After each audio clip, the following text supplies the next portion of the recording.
94.3 माई FM पर आप हैं माही के साथ। ऑफिस में आज चहल पहल थी।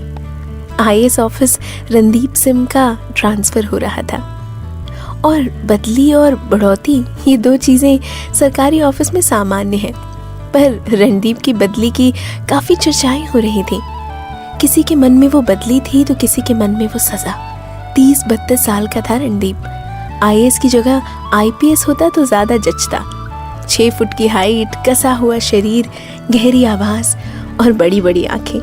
देखते ही लोग शांत हो जाए ऐसा व्यक्तित्व। जब जहाँ ट्रांसफ़र होकर आया था तभी लोगों को लगा था कि यहाँ बहुत टिकने वाला नहीं है, और ऐसा ही हुआ। उसका ट्रांसफ़र हो गया आसाम के किसी एरिया में। आज आखिरी दिन था, सब फाइनल चेक कर रहा था और प्रवीण उसका असिस्टेंट जो सर कहते थे वो लिख रहा था। रणदीप के ट्रांसफर का ऑफिस वालों पर क्या असर होगा, जानिए अगले गाने के बाद।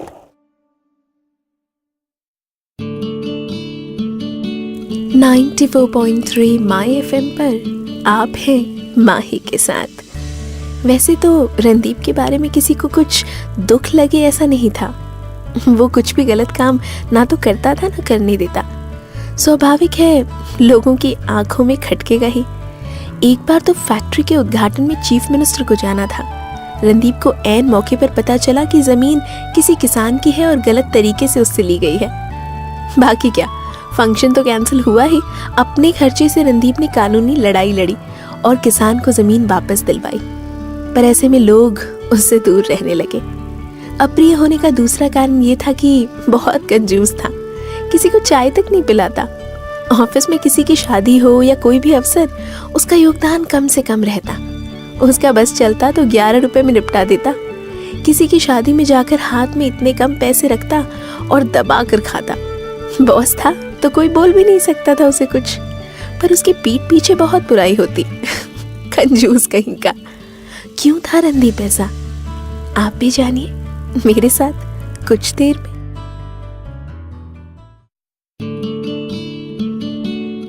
94.3 माई एफएम पर आप हैं माही के साथ। चलो फंक्शन कंप्लीट हो गया।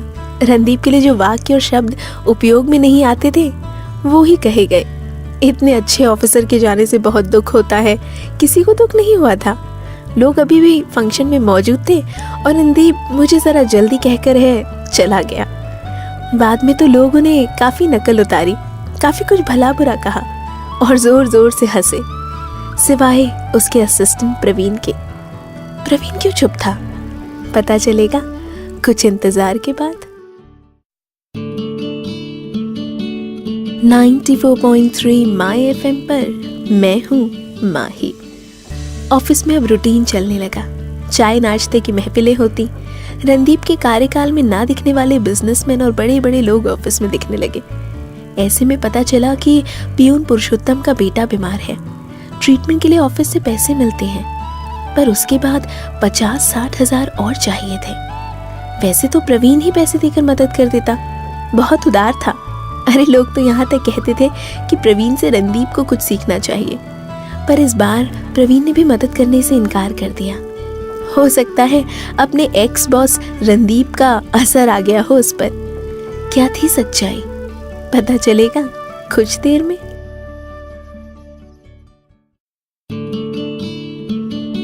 94.3 माई एफएम पर जीना इसी का नाम है में आप हैं माही के साथ। हद हो गई, प्रवीण तो ऐसा नहीं था।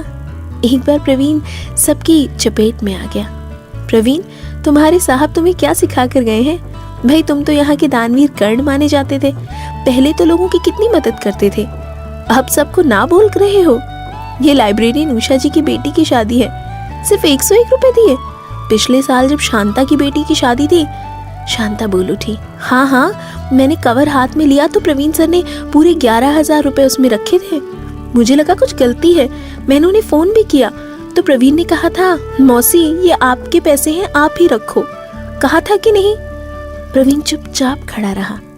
क्या था प्रवीण की चुप्पी का राज, आपको भी बताऊंगी अगले गाने के बाद। 94.3 माय एफएम पर मैं हूँ माही। प्रवीण को घेर लिया सबने, पर प्रवीण कुछ बोला नहीं।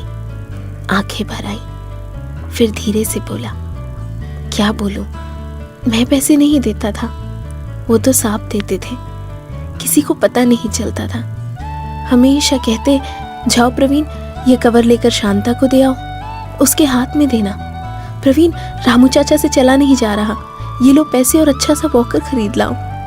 मैंने सुना है रमेश का बेटा साइंस में 97% लाया है, कहीं पैसों की वजह से मेडिकल में रह ना जाए। आज शाम ही उसके घर चले जाना, पूछना कितने की जरूरत है। सब पैसे साहब के थे, मैं तो सिर्फ देने जाता था। कई बार मैंने कहा, आप क्यों ऐसा करते हो, कम से कम मुझे कहने तो दो, लोग आपको कंजूस कहते हैं। मुझसे सुना नहीं जाता। साहब हंस देते, कहते कोई बात नहीं, होता है। पर एक बार उन्हें पता चल जाए, फिर वो किसी को भी ऐसे अधूरा नहीं रहने देते।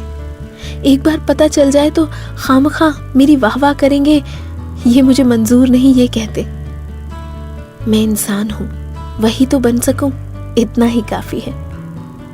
प्रवीण धीरे धीरे केबिन से बाहर चला गया और बाकी ऑफिस के लोग चुपचाप देखते रहे।